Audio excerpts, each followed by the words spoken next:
You ask Tiger to solve. This deals with linear equations with one unknown. The final result is y equals 5/4. Let's solve it step by step. Group all constants on the right side of the equation. Subtract 5 from both sides. Group like terms.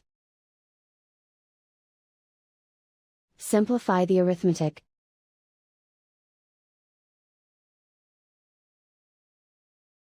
Isolate the y.